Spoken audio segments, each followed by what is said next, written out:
It's super scary because in Web3, you're only 2 or 3 clicks away from getting your entire wallet drained.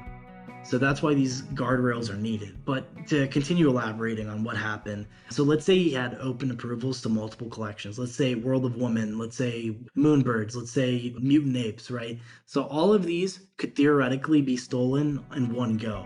Hey there, good people in crypto land. I'm Matt Leising, and this is my podcast, Decent People. Welcome back to the conversation. Today, I've got a great guest. His name is Ohm Shah, and he is the co-founder of WalletGuard, which is a browser extension that is fighting the good fight to keep all you degens safe when you go on a malicious website that might want to connect to your wallet and then drain everything you've got before you know what happened. The way they're doing that is they've got some really cool machine learning tools and other kind of secret sauce that can warn you about a website that might have an evil wallet feature before it's too late.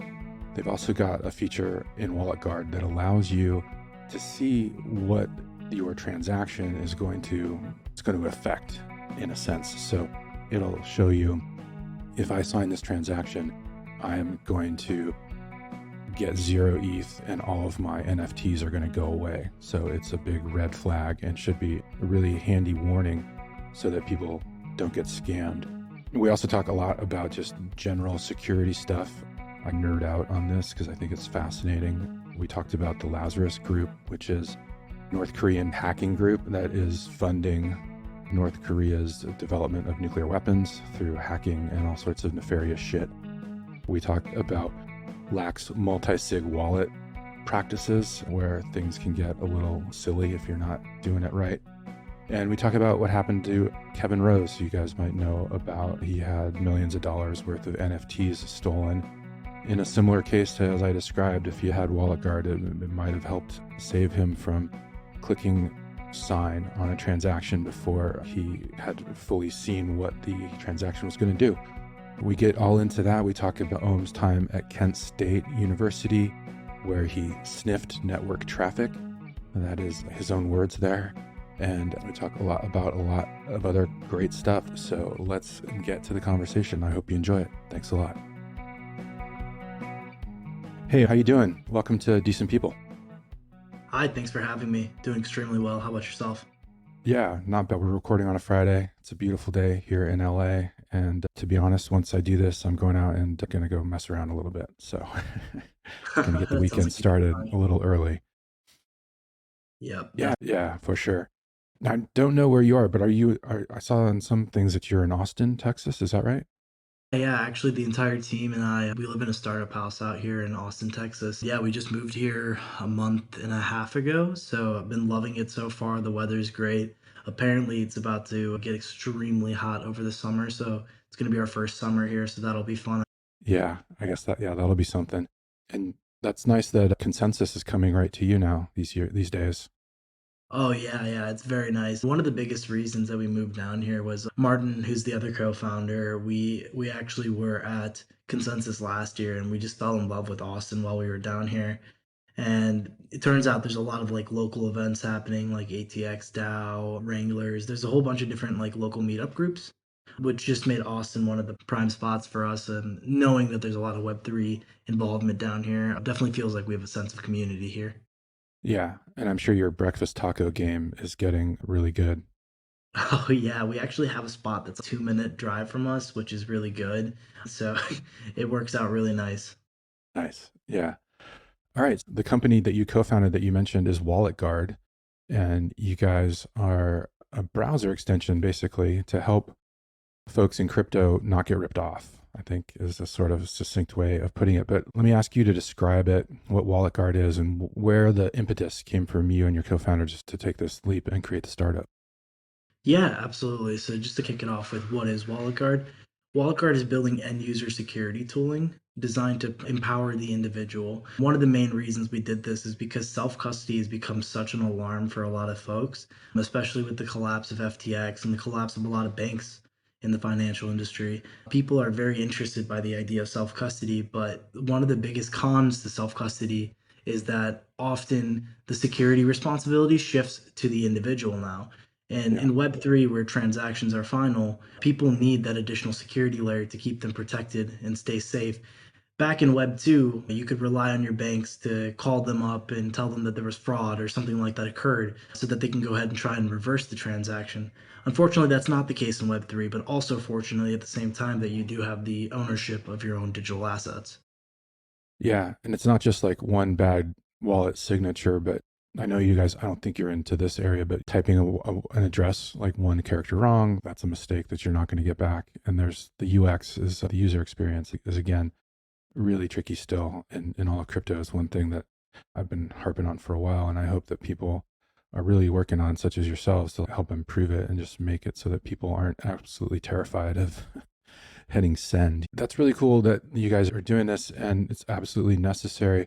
One thing I love is I geek out on this stuff and I like talking to security folks, whether they're doing like blockchain forensics or what you guys are doing, because I feel like it's a window into this like shady kind of part of the web and of crypto. And so I thought it'd be fun if you could share like what's one of the worst security breaches or lapses that you've seen in crypto, and like maybe just will set the scene for folks and set the scale of what we're talking about here.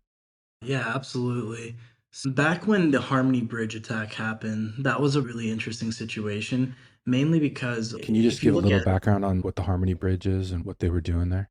yeah, so it was just a bridging protocol, like you could bridge assets. And what had happened was they had a Gnosis safe, which for folks that aren't familiar with Gnosis safe, it's essentially a multi-signature wallet, so requiring multiple signers to sign off on one transaction in order for it to execute. A common way people think of it is like a 2FA for Web3 transactions, if you will. And what was really interesting about this situation was, first off, they were attacked by North Korean APT, an advanced persistent threat, which is the Lazarus Group. Lazarus Group is very famous for the WannaCry ransomware, the PlayStation Network DDoS attack. They've done several things in the past, crippling a lot of different nations' infrastructures, but they've also made a big leap into Web3. Yeah, they've been fingered by the U.S. government for potentially funding the North Korean nuclear arms program. Oh yeah, 100%. Yep, Yeah, yep, they're yep, yep. a national threat according to a lot of the digital kind of cyber task forces out there in the government. 100%. They are 100% a APT, an advanced persistent threat, very much North Korean. And the whole thing with the Harmony Bridge, the attack on the Harmony Bridge was they had a multi-sig that was out of five. So you could have up to five signers required to authorize a transaction. But with the way that multi-sigs are set up is it's very customizable. Like I can give it the amount of threshold that I want for a transaction to execute.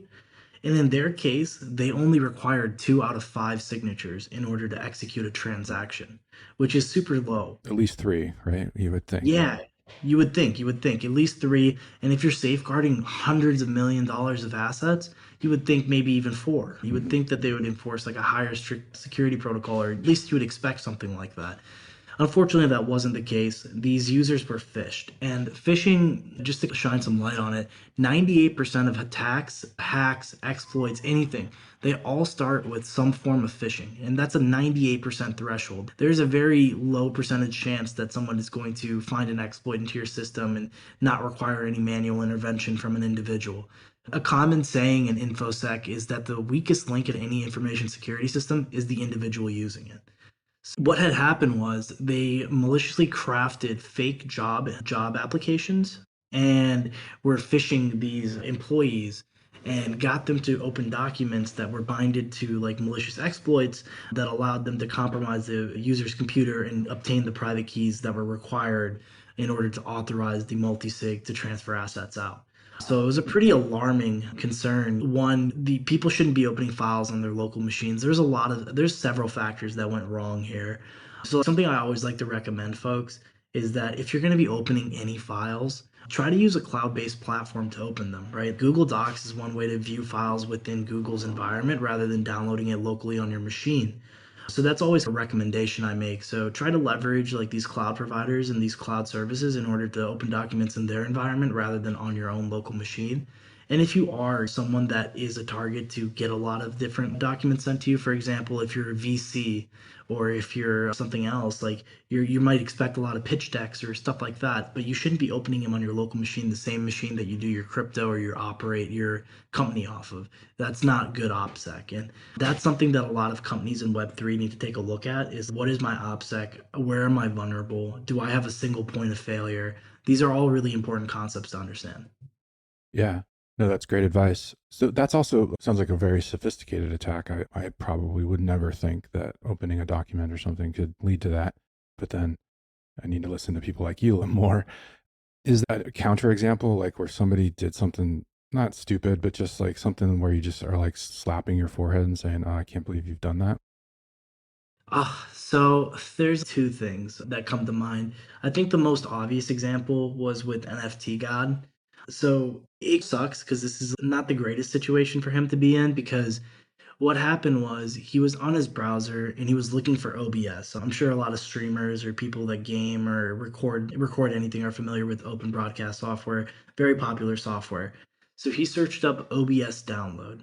And the first thing he clicked on was a sponsored ad link by Google, which ended up being a malicious ad. So this is a thing that people often don't realize, which is pretty alarming, that Google, they do some kind of vetting of ads, but not really. So like I could easily go and get a malicious link or a spam or something promoted as a Google ad that can appear above the actual link of the product.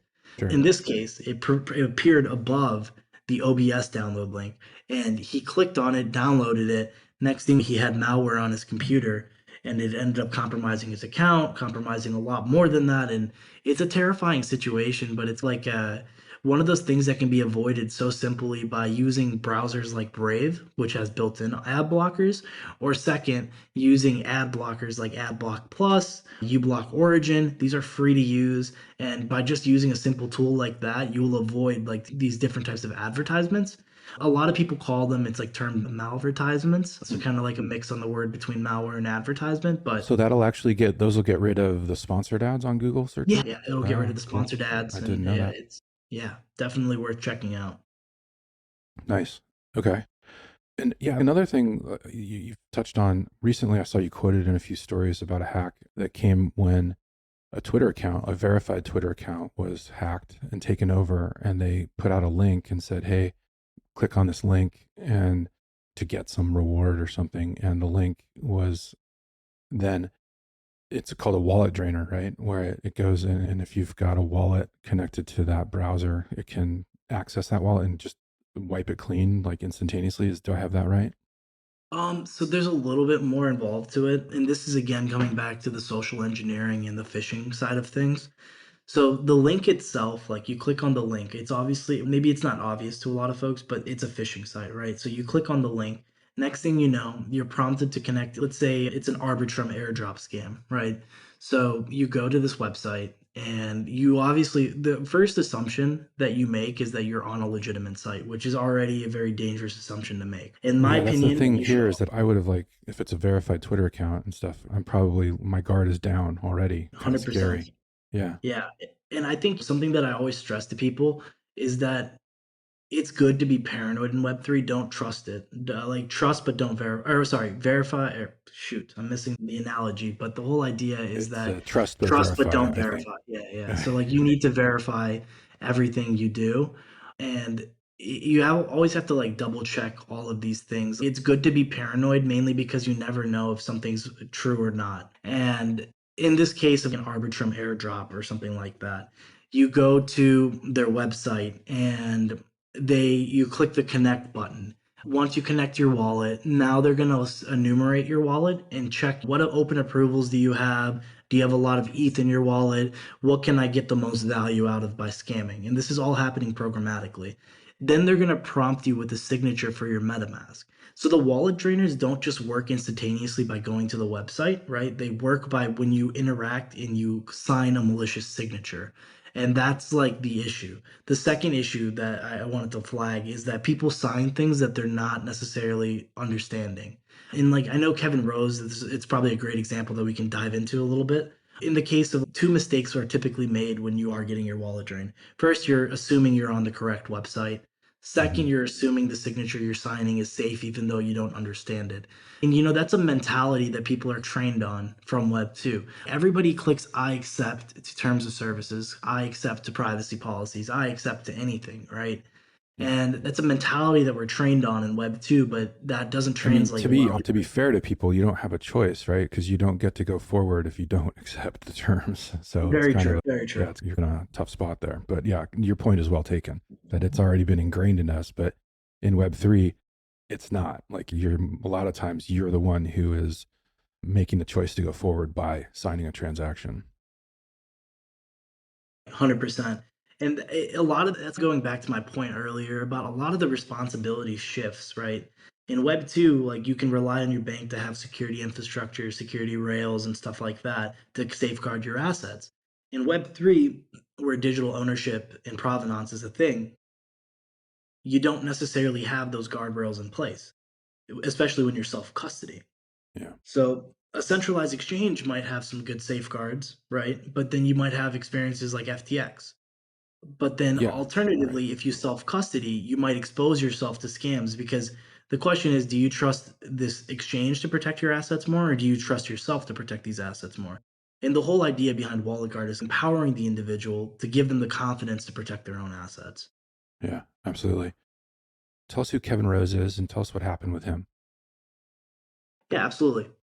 So Kevin Rose is the founder of Proof Labs. So the Moonbirds collection, he's very notable in the space, has been around for quite some time. And with all his experience in Web3, you would think that he has like the best OPSEC possible. But in the case of what happened, so first, Kevin was looking for a Punk 6529 meme cards mint or a claim or something along those lines. He ended up on the wrong website. Once he ended up on the wrong website, the next thing he did was he connected his wallet.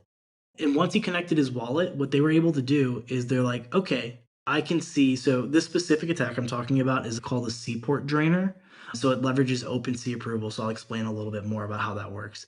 So once he connects his wallet, they know his Ethereum address and they're able to go and search all his open approvals on OpenSea. So whenever you're listing an asset on OpenSea, you have to set approval to that asset so the smart contract can manage that asset and complete a sale or a transfer or whatever you're trying to do. So you're going to have an active approval. So the way it works, let's say Moonbirds, for example. So Kevin Rose sets approval for his Moonbirds because maybe he's listed one in the past or something along those lines. Now you have an active approval on OpenSea that this attacker knows about. So what this attacker does is crafts a signature that creates a OpenSea private sale to themselves for 0 ETH, leveraging all those open active approvals. So let's say all the Moonbirds, let's say he had 5 Moonbirds, right? And let's say he had a What couple. were these worth? These are really valuable NFTs if people aren't familiar with them, or relatively Yeah, valuable. But do you remember like what they were like roughly worth at this point? I think it was either 1.2 million or 2.1 million that he got drained for. Oh, God Yeah. damn. It's super scary because in Web3, you're only 2 or 3 clicks away from getting your entire wallet drained.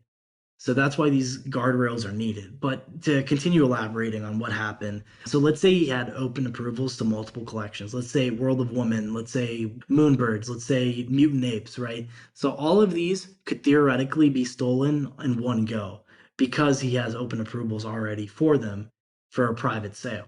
So the attacker crafts this signature that's able to leverage all these open approvals and is able to take them all in one go, and it's a gasless like signature. It's super crazy.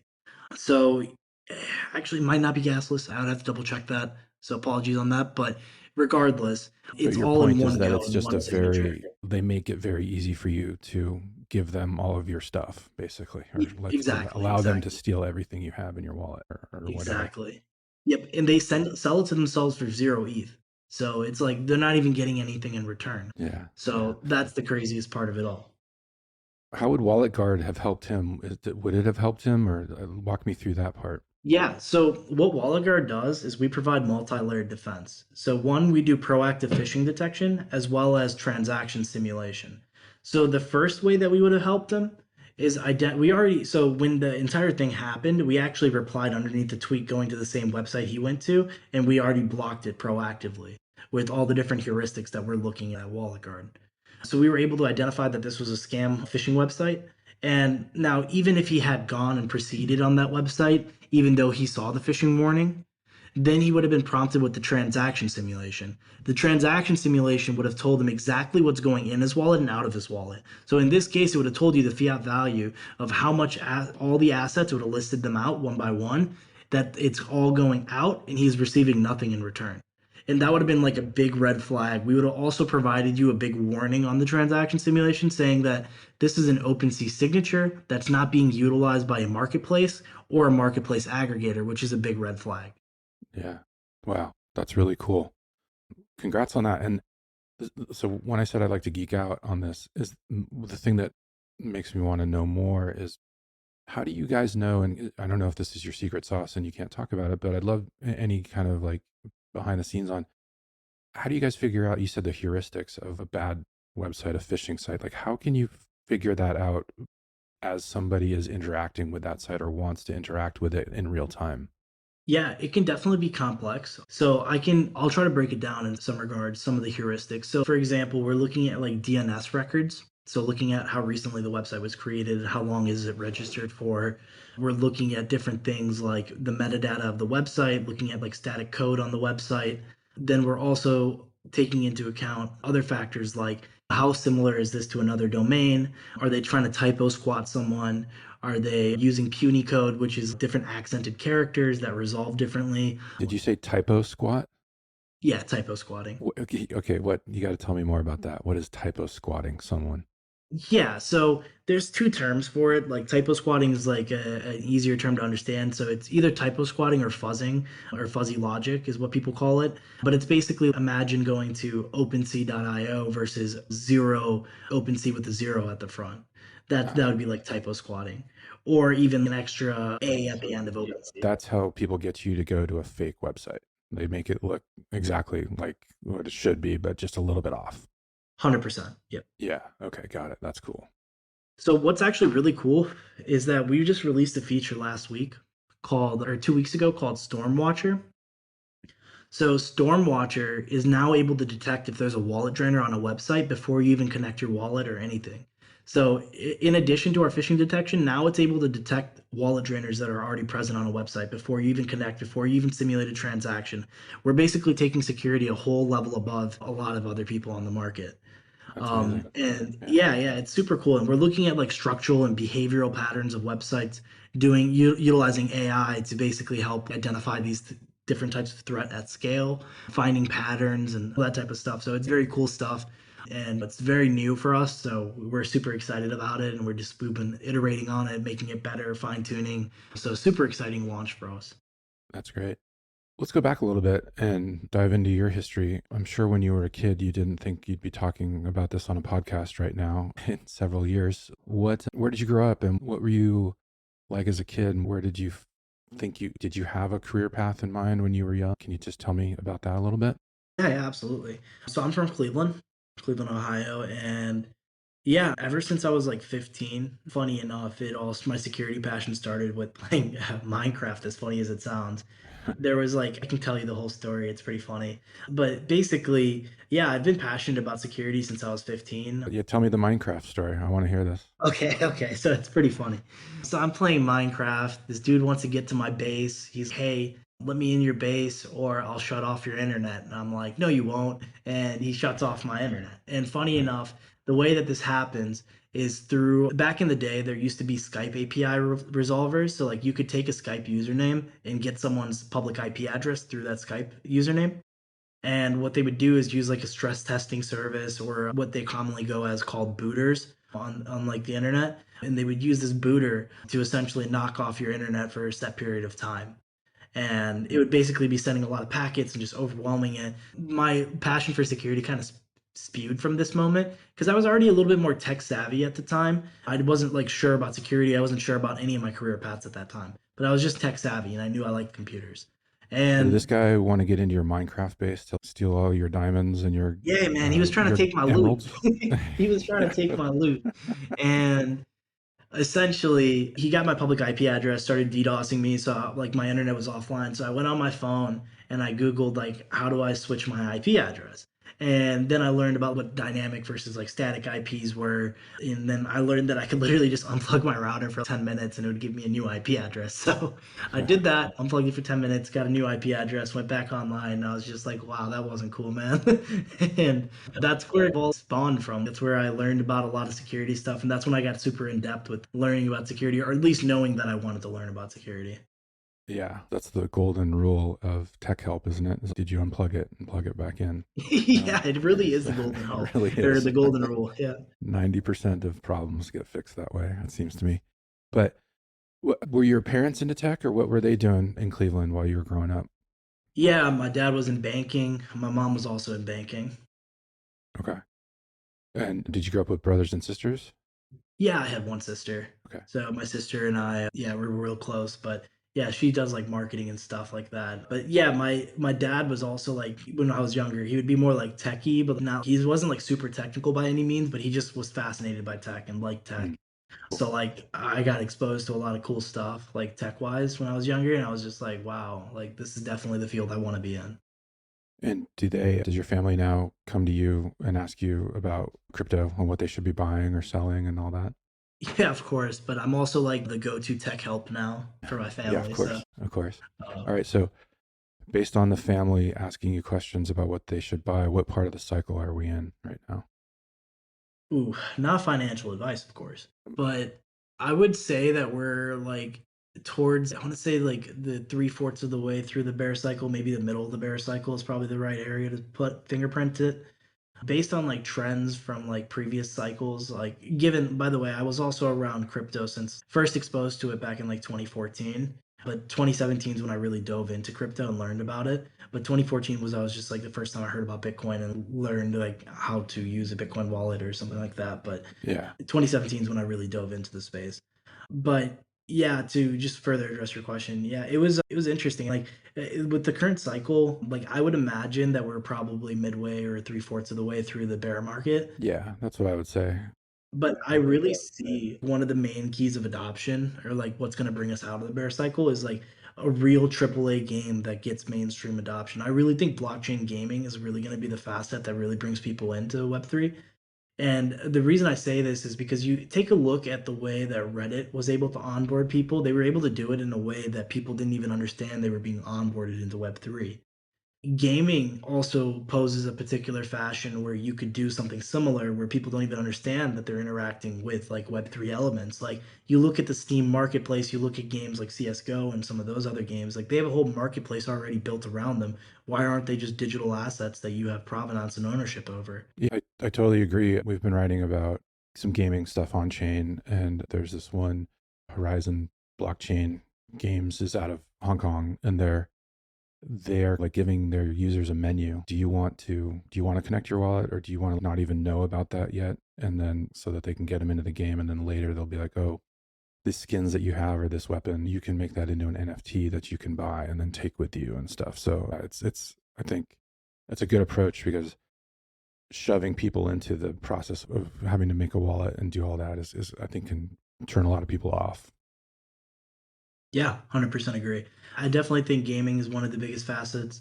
I know people say NFTs are dead. I don't think they're dead. I think there's actually a lot of community around the things. I know community has become a taboo word, but I think the fact that a lot of people get onboarded through like YouTube or now even NFT communities is very bullish for us because it builds that culture aspect of Web3 that was lacking previously. Before it was just like a bunch of crypto bros trying to get rich, right? But Mhm. now there's like all this different community aspect. I'm sure that the get rich mentality is still definitely very much around, but the whole idea of the culture aspect being introduced, like once your bags are down, you suddenly love the art, right? It's very, it's a particular, it's very peculiar, but I do love the whole community aspect and meeting people that I never knew about before, and like being able to go to all these crypto meetups and meet all these people that I've been talking online with forever. So yeah, I think it adds a whole level of community that we didn't have before.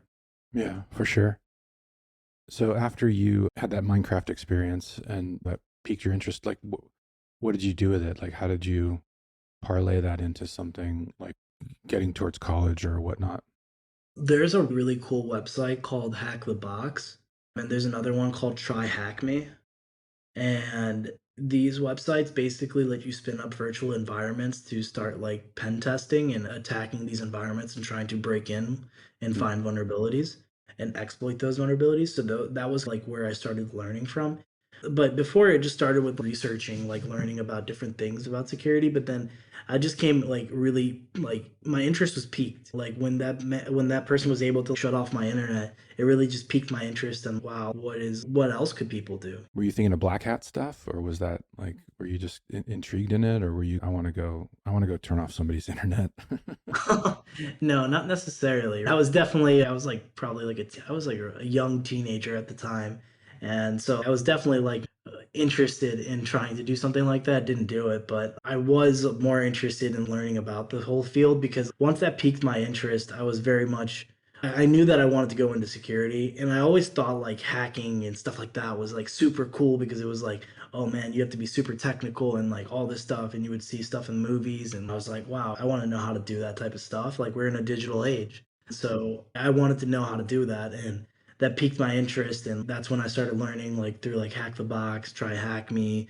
There's a whole variety of tools. Like I'm happy to list a ton of things that I learned with. But then I went to college. I studied computer science with the focus in information security. So like I know how to develop, but I'm just not a big fan of development. I burn out easy from development. So that's why my team is so much better than me at development. So they just handle all the development side. I now just handle all the business and marketing side, which is kind of a funny transition, which we'll get into. But so yeah, I studied computer science with a minor, or sorry, with a focus in information security and a minor in business.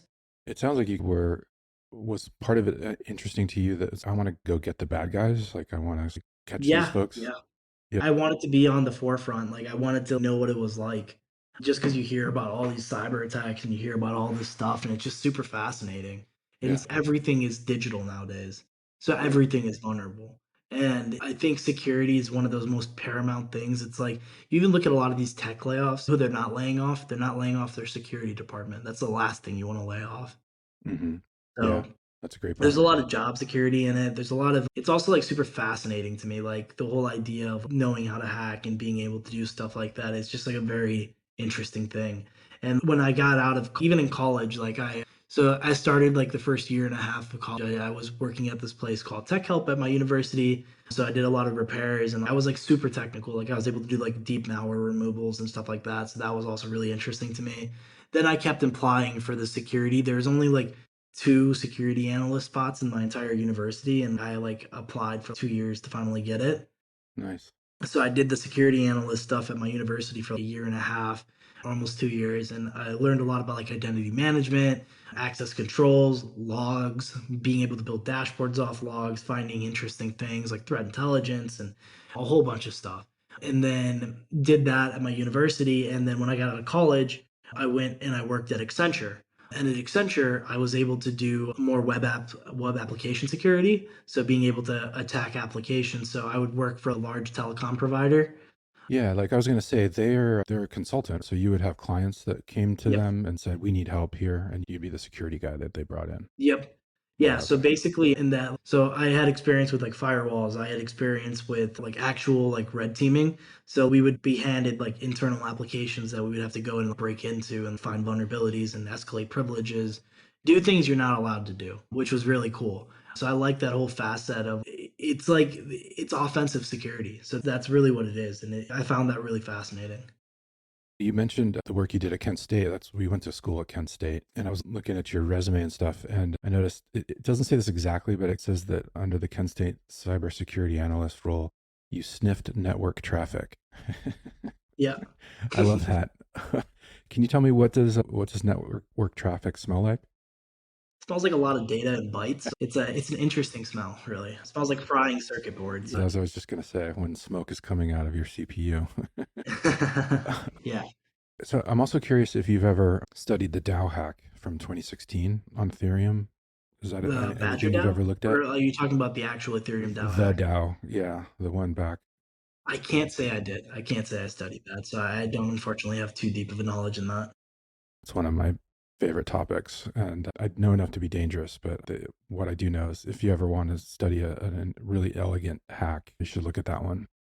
Yeah, definitely. I'll take a look right after this. And then I think when you were still at Kent State, you did well in a hackathon where you were talking about deep learning and AI. Yeah. So that was a while ago. What do you think now? Can you, with that experience back then, what are you thinking now about all that stuff? Yeah, yeah, I find it fascinating. We're doing actually a lot of stuff in AI right now. Like a lot of our tools are right now even AI powered, and we're going to be releasing a whole new AI feature set next on Monday actually. There's going to be a big release for us. We're going to be working with like LLMs, so there'll be a lot of stuff. And we're really trying to gear it towards security and education and onboarding specifically. So I think I can't really say much about it yet, but it's going to be really, really cool. And when you talk about that, like AI tools, are you meaning that you've got like a data set that you've got that it's mining for use or as a tool, or is it like a chat GPT kind of thing where it's accessing this enormous database? The tool we're releasing is definitely like ChatGPT, but the tool that we're like the AI tools that we have internally use like our internal like transaction data to make assessments, and then like internal we use like algorithms that are like basically like AI ML based algorithms that have different like consensus mechanisms to take a look at different algorithms and what their outputs were, make determinations based on those outputs, and deliver like an inference, like what is the inference level, is it critical, high, medium, low, that type of Hmm. stuff. Okay, cool. And okay, so we're at Accenture and you're like working for clients there. And have you discovered crypto by this point? Oh yeah, yeah. I've been super passionate about crypto. Like I was very vocal with my team that I wanted to work in crypto, and I was trying to get into the blockchain arm that Accenture had. How'd you first come across Bitcoin? I guess it would be, right? 2014, definitely do like part of my security researching back when I was like really young, just like looking around, learning about like different things out there, and like a lot of people were like talking about Bitcoin at the time through like different forums and stuff like that. So that's where I learned about Bitcoin. And did it make sense to you right away? Was it something like a big aha moment? I was like 15, so I had no understanding of like financials, understanding financial markets or anything. At the time, it was just like really interesting, and it just seemed like fun. Like you could get Bitcoin, you could go on like Bitcoin gambling sites, and you would just make your own algorithm and try to game Yeah, the see what's on system and Silk stuff Road. like Why not? that. No comment. But yeah, so it's very fascinating, like what you could do with things, and people were really interested in it. Like back in the time, there was like a forum called like Hack Forums, I believe. I don't know if it's that popular anymore, but it was like more of a it's like a forum where people would talk about security. There would definitely be like black hats on there that would be talking about like their hacking tools and stuff like that. So definitely where I learned about a lot of stuff and like what actually goes down. And then there's also the whole facet of the dark web and learning about stuff there too. So you said like 2014, that's when you got introduced to Bitcoin, but it wasn't until 2017 where you really dove in. What Yeah, exactly. what was it in 2017 that really grabbed you? Funny enough, just like most people, like it was the price. So the price started going up. So I'm like, oh man, people are making money with this. And then the other thing was that the technology was just interesting. Like the whole idea of a decentralized internet. You don't have controlling parties. The whole idea of trying to decouple assets from like the dollar. Like 2017, like I was in college, right? Honestly, like 2016, like I was interested even, but like I already knew about crypto at that time, but I just wasn't like super like into it. But 2017, like a lot of my college friends, like including Martin, like Martin and I, and even Jacob, we're all college friends when we before we co-founded this company. So we've known each other for 7 years, and basically we all just had an interest, or at least Martin and I. Jacob's newer to crypto, but Martin and I had a lot of interest in like crypto, so we would talk about it a lot. And I think the main way that I got really onboarded and really wanted to learn more is like through YouTube. I was learning about that's how I know that I got fully onboarded, was through YouTube. Like I started just watching a bunch of videos and was You like, oh, took the this is red pill interesting. and went, Yeah, I took the red yeah, pill, and the rabbit hole. eventually you've made it when you're on crypto Twitter. When you're on crypto Twitter, that's where you're getting all the alpha. So that's like the full transition. You take the red pill, start watching a whole bunch of YouTube videos, and next thing you know, you fall down the hole even further, and then you're on crypto Twitter. Yeah, yeah. And then you're getting blocked by half of crypto Twitter or something. It's just a free for all out there. Yeah. So was it the way that crypto expanded with Ethereum coming onto the scene? And obviously in 2017, there was a lot of the ICO boom was happening. Yeah, the ICO boom was crazy. Yeah, everybody was talking about all these new decentralized applications. And now The way I've always thought about it was, yeah, Bitcoin is interesting. It's amazing technology, but it's limited. And then you add Ethereum in, and it's okay. Now we can do almost anything we want in this same sort of world, which that's what, to me, when I first learned about it in early 2016, that's what really like made me just stand up and notice. Yeah, I think like even the idea like decentralized finance started to get me really interested. And there's just a whole bunch of there's so much you could do with like crypto and like the promise of it was so heavy. And it still is. And that's what like really fascinated me to like really want to get involved in the space. And like I know like I didn't know I wanted to work in the space until about 2020 or 2019. That's when I knew that I wanted to like work in crypto specifically. What was that Um, moment like? Did you? And I wanted to ask you, where have you seem obviously very security conscious, but have you ever just done a like a bonehead move and lost something when you knew you shouldn't have? No, not really, to be honest with you. That's I've been good. pretty careful. Knock on wood, but I've been pretty careful. But the I have definitely invested in like rugs. That's the thing. But I've never like actually compromised my assets. But I've Mm, made bad investments for sure. sure. Yeah. I've had folks on the show who they're like, I've lost more Bitcoin than you can even imagine. Like going back even to do you know what a Cassius coin is? No. It's a literal physical object. It's a coin. And on the back, you've got your Bitcoin private key. So it's, yeah, I don't know why people thought this was a good idea, but I've talked to people who had those and lost them on the beach in Australia and like it's just gone. That's So, crazy. yeah. But again, so yeah, back to what was the sort of spark that made you think about Wallet Guard and why you wanted to, with you and your co-founders, to start the company? Yeah, so the spark that really made us want to do this is so Martin calls me up. It's like late December 2021. We're already out of college, we're like working, and he calls me up, and I'm just like, he's just, hey man, there's a lot of scams in Web3. He knows that I went down the cybersecurity route where he went down the development route. And so he's basically, he reached out to me because like he was just like, there's so many scams. And I'm like, and he knows that I had been following the space. So we took a look and we're like, I remember like I was scrolling my Twitter feed and 70% of my Twitter feed was just like scams, just on and on. And I'm like, this is crazy. And so we can definitely do something. So he's yeah, let's try and do something. And fast forward a few months, like I went on vacation, I got back, and then we started working like January 2022, starting building the product. And we just, the product we released was super shit when it first came out, but then we started iterating so fast, really trying to build the best user experience possible.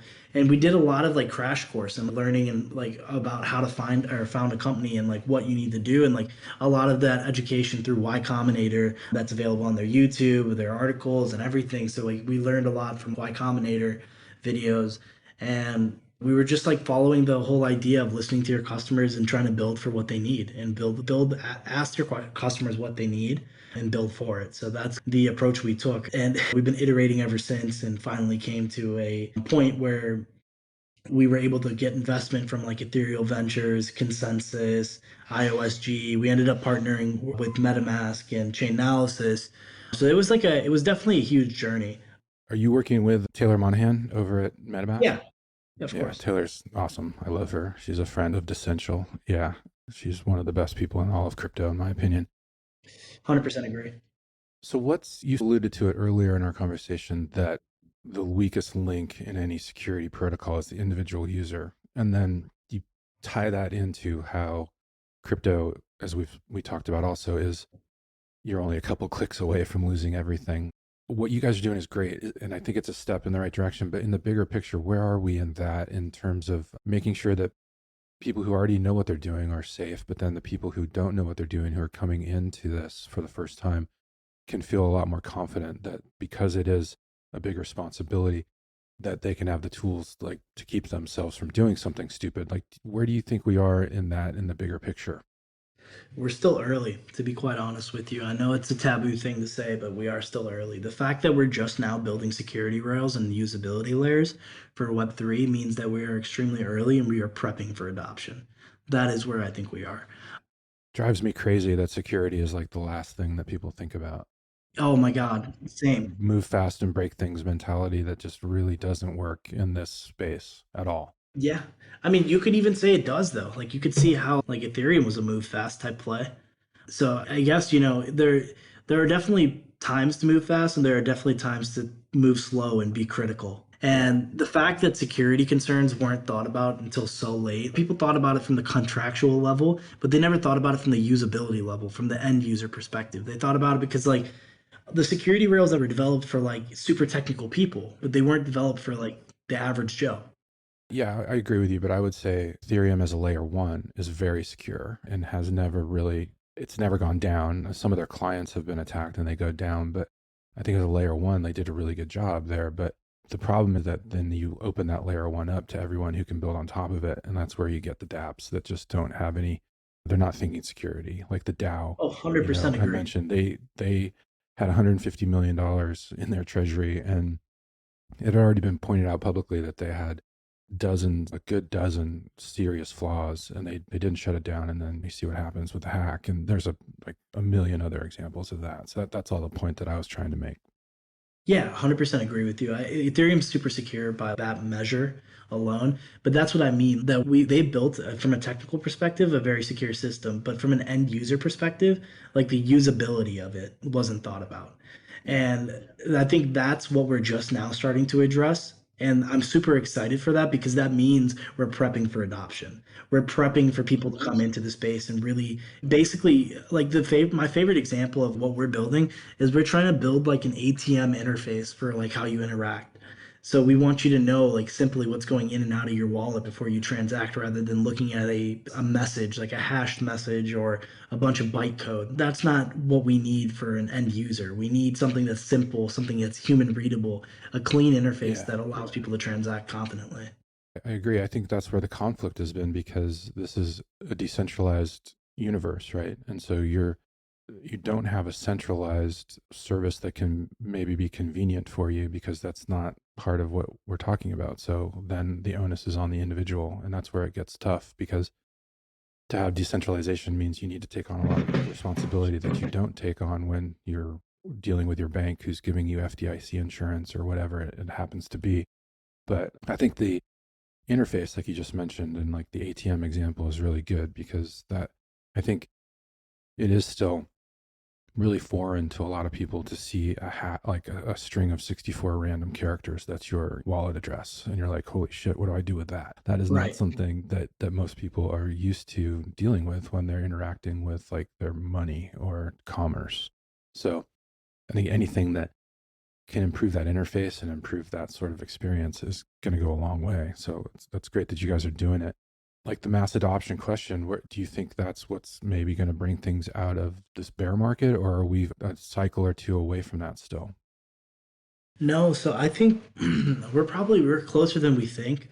A lot of big brands are coming into Web3, but again, it comes down to the usability aspect. Like we need to make it super usable for everybody to get in, right? A lot of the people that were in early were like very technical folk, people that had a real deep technical expertise or a very tech savvy expertise. And now the people that are coming in are artists, are musicians, are folks that don't always have the deepest technical expertise. Definitely a lot of them, I'm sure a lot of them do, but some of them don't. And that's the people we're building for right now. We're building for the people that don't necessarily have too much technical knowledge, but want to be involved in this whole movement of crypto and decentralization. So we need to make it easy enough for them to interact with so that they can be part of this ecosystem and bring a fresh new wave of color to really what we're doing. Yeah, I totally agree with that. I was going to make that point, because I think when the NFT craze like opened up this world to, first it was like digital artists, and a lot of those folks were pretty tech savvy because they might have been doing via computer for a while, and then you had a program, and so that was a sort of a not a big leap. But then now it's expanding to musicians, and I think that's where there's been a lot of resistance that we've been writing about on Decential about. First of all, NFT is a bad word in a lot of places, and people have gotten ripped off, and they only see the brugging and the bad actors out there. And then it's also, I think there's just not a lot of understanding yet of what an NFT can do for a musician or for a Web3 like savvy music label. But the ideas are all out there and they're really great. It's a bummer that there's not a lot of things you can point to at this point that are really like concrete. But I think like music, I was just writing about this today in our newsletter. It's a dirty business, man. It's so in need of disruption. The amount of control that either like Live Nation has over like bands that tour or record labels have over the artists that they distribute, it's like criminal. Like bands, Yeah. when they'll sell hundreds of thousands of tickets on a national tour, they won't get any data on any of those people who bought tickets. Like they're not allowed, like that's a third party middleman who's like sitting on that, because if a band had that information about its fans, it could start having a direct relationship with them. And then all these middlemen are cut out, which is the dream of Web3. And so I think that's why it's a huge issue, but there's also just so many hills to climb in that world. But I think it's starting. Yeah. Funny enough, so like my uncle, so I'm pretty in tune with the music industry. My uncle actually works at a record label and worked at a company called like Live Mixtapes, and it still works there. But basically, they were like a streaming platform before like Spotify was around, and they would allow mixtapes like back when Future dropped his album or Two Chains they dropped their album or like their mixtapes back then. So like the music industry is very like from when he explained to me is it's extremely cutthroat and they don't care. A lot of these big labels, what they'll do is just take 10,000 and go to a neighborhood and just throw 10,000 at every local rapper or a local musician. And if one of them hits, now they're in a contractual obligation because they received a small sum of money. Yeah. Yeah, the contracts are notoriously awful, and the touring is getting even harder now. And streaming has totally decimated record sales, so it's pretty bleak. But I think that's fueling a lot of the musicians and bands and more tech focused labels to try to make an alternative for that. Yeah, I really see like the future of music and NFTs. And this is just my personal opinion, but I really see that the future of it is really going to be around loyalty based. Like it's about your fans, right? And this is like a whole new way to engage with your fans and provide different experiences that weren't possible before. Yeah, I mean, imagine having a concert venue where you could scan your wallet, and based on the NFTs you have, you're like front row. Like that, I don't see that as being that far fetched. Or even like how many times you visit. If you've went to like multiple concerts, maybe you're going to start getting discounted rates on more concerts, or you might get discounted rates on merch or stuff like that. It's like the Web3 music loyalty program. I feel like Yeah. is the future of like how music NFTs will progress. Like I think selling music as NFTs is pretty cool and fractionalizing it, but I think there's a lot of constraints to that as well. But I think the whole loyalty aspect of it, creating the fan base and the community, I think that's the valuable part. Yeah, I agree. It's going to definitely allow bands and to interact with their fans in a direct manner rather than through a record label and their marketing department. I think that's going to be a huge shift. Hey, that's a great note to leave this on. Thank you so much for all your time and insight and sharing your story with us. I think it's amazing what you're doing at Wallet Guard. Congrats to you and your co-founders. Why don't you tell people how, first of all, how they can get Wallet Guard on their browser, and then how they can find you guys if they want more information? Yeah, absolutely. The best way to get WalletGuard on your browser is to go to walletguard.app, and then you can click the install button there and it'll take you to the Chrome store page where you can download the extension. The main thing about WalletGuard is that what we're really building is a security engine that can power multiple things, right? The Chrome extension is our consumer facing product, but in the future we'll have a lot more products that are based off of the same security engine that we're really excited about. But again, thank you so much for this call, Matt. This podcast has been fantastic. I've had a pleasure talking with you. And yeah, anybody who's interested in finding more about us, feel free to check us out on Twitter. It's at wallet_guard. And otherwise, you can go to our website, and that's walletguard.app. Thank you. Yeah, man. Thank you so much. And I am going to do that right after we get off here. I'm gonna install that extension. I don't do a lot, but I know myself, and I'm capable of doing something stupid. So hopefully, you guys can stop me from it. Of course. Let me know if you ever have any questions. Take care. Yeah. Thank you so much, Ohm. That's it for this episode. Thanks for joining us, and don't forget to rate and follow this show on Apple, Spotify, and Amazon Music. Decent People is a production of Decential Media. It is produced by Matt Bogart, with music by Brian Duncan and Kareem Imes.